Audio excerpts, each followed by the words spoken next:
Hello everyone, this is Lulu. Today I'm making delightful sweet and sour pork. Perfectly embodies the flavors of spring and summer. This dish showcases the tender and succulent nature of a pork tenderloin, prepared in a two-step process that results in a truly satisfying experience for your taste buds. The first step is deep frying pork tenderloin. This step ensures that meat becomes irresistibly crispy on outside while retaining its juicy tenderness within. But the true magic happens in the second step when the deep fried pork is tossed in the luscious sweet and sour sauce. Let's get started. I have about 1 pound of a pork tenderloin here. First, I'll take a pork tenderloin and carefully slice it right in the middle lengthwise. This will allow me to create thinner strips of meat. Once I made the initial slice, then I'll cut pork tenderloin into strips that about 1.5 centimeter in width. This will ensure the pork cooks evenly and absorbs the flavors of the sweet and sour sauce effectively. And next, let's marinate pork tenderloin. I'm going to add 2 tablespoons cooking wine. You may use beer if you don't have a cooking wine on hand. 1 tablespoon salt.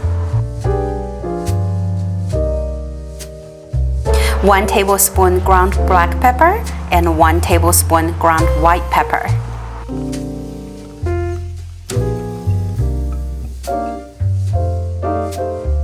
Two tablespoons any neutral oil. I love to use sesame oil because it gives so much more flavor. 1.5 tablespoons of cornstarch and 2 tablespoons of water.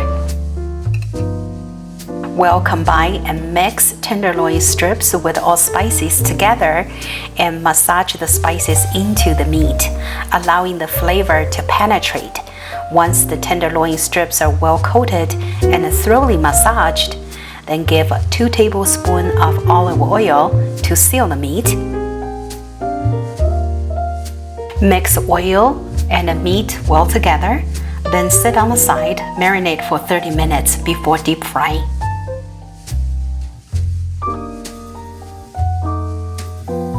Over medium-high heat, add 2 cups vegetable oil in the pot.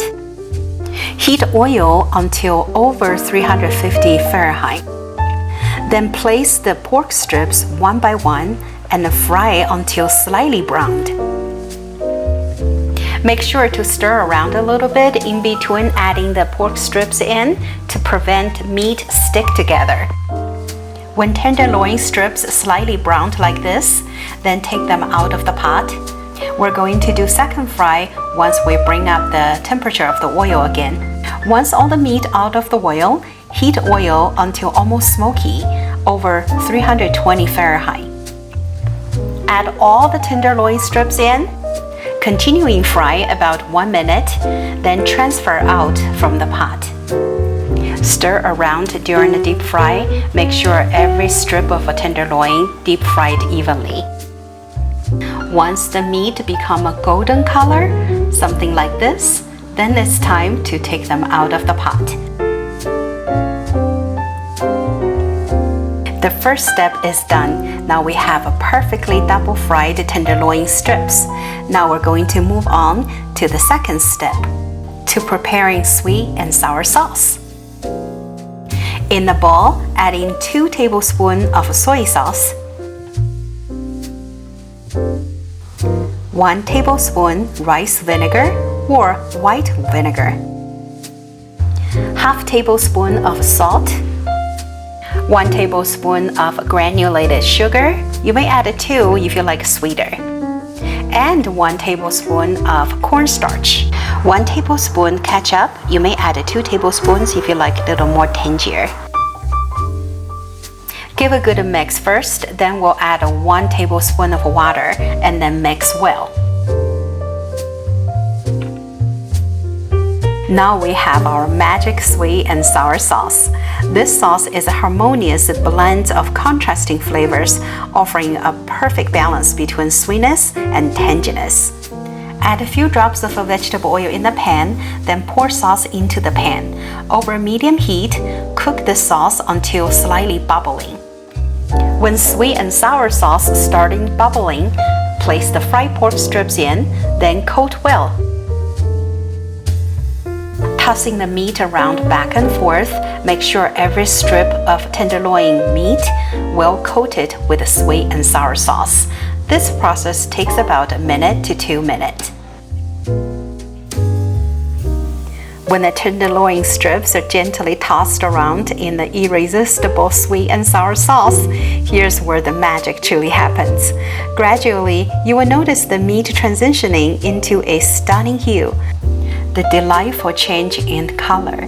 This translucent, glossy, and almost orange-red hue serves as a testament to the exquisite flavors. You will have to try this recipe. I guarantee you won't regret. There are a few key points for this dish. Double fry in high temperature is the secret to crispy, less oily food. Using corn flour instead of flour to achieve a crispier coating. Sweet and sour sauce is made with more than just sugar. Using ketchup and vinegar is the must. There you have it. Sweet and sour pork from Lulu's home kitchen. Thank you for joining me on this sweet and sour journey. May your culinary adventure be filled with flavor and your taste buds forever curious. Thanks for watching. I will see you all next time.